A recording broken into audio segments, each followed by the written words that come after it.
Good evening everyone. আজকে আমরা সাগর সঙ্গমে নবকুমার গল্পর বিষয়বস্তু একটা লইয়া আলোচনা করব। আমরা সাগর সঙ্গমে নবকুমার গল্প তিনটা চরিত্র পাইছি। এই তিনটা চরিত্রের মধ্যে ফার্স্ট চরিত্র হইল নবকুমার, সেকেন্ড হইল কপালকুণ্ডলা, থার্ড হইল কপালী।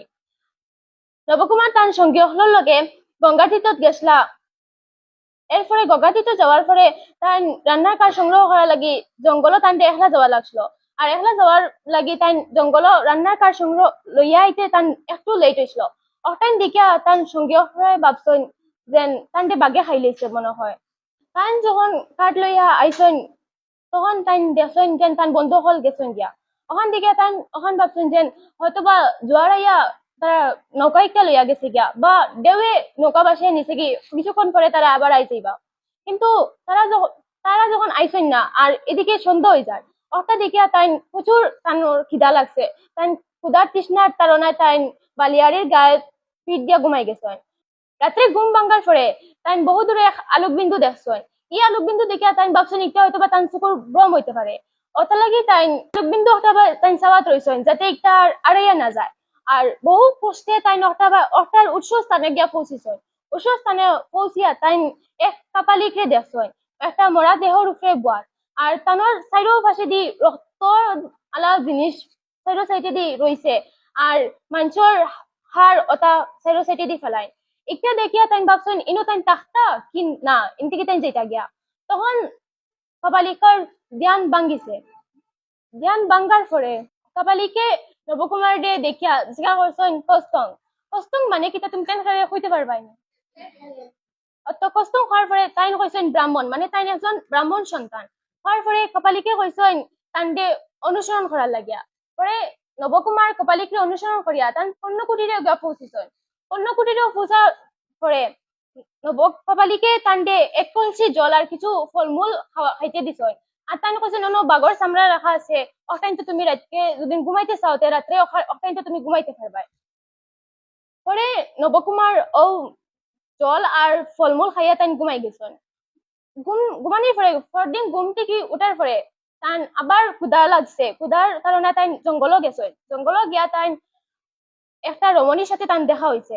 এই রমণী জন খুব বেশি সুন্দর আসলা। তান মাথার থেকে পাতা পর্যন্ত চুল আসলো। এরপরে তান চোখ দুটা গভীর আসলো, তাই খুব বেশি মায়াবী আসলো।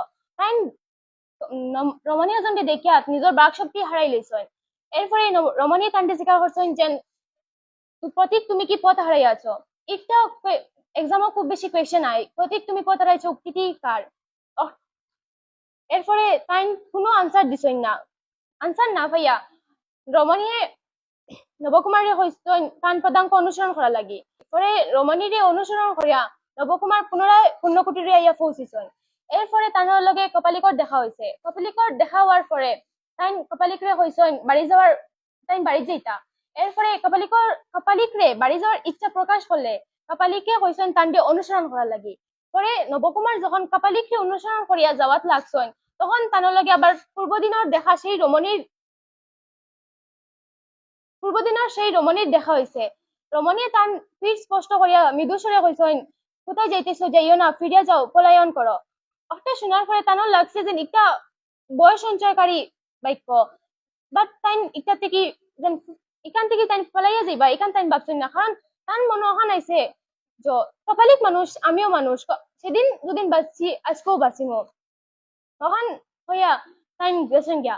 এরপরে রমণী তান্ডে কপালিকর হাত থেকে বাঁচাইয়া আনিয়া অবশেষে তারা ভবানী দেবীর মন্দিরও বিবাহ বন্ধনে আবদ্ধ হয়েছিল। অতটুকু আসলো এই গল্পর সারমর্ম। এই সব গল্প থেকে কিতা কিতা কোয়েশ্চেন আইতে পারে ওটা এখন আমরা একটু কইমু। প্রতীক তুমি পথ হারাইয়াছো উক্তিটি কার, এরকমও কোয়েশ্চেন আয়। এরপরে কোথায় যাইতেছো, ফিরিয়া যাও, পলায়ন করো, এরকমও আয়। এরপরে নবকুমারের একটা উক্তি আসলো যে কপালিক মানুষ আমিও মানুষ, ও উক্তিটাও আইতে পারে। বড় প্রশ্নের মধ্যে আইতে পারে কপালিকর চরিত্র, নবকুমারের চরিত্র, এরপরে সুন্দরী রমণী যেজন আসলা মানে কপাল কুণ্ডলার তানোর চরিত্র আইতে পারে। আশা করা যায় এই প্রশ্ন একটা দিকে গেলে এক্সামও যে একটাও প্রশ্ন আমরা একটা লিখে আইতে পারবো। Thank you.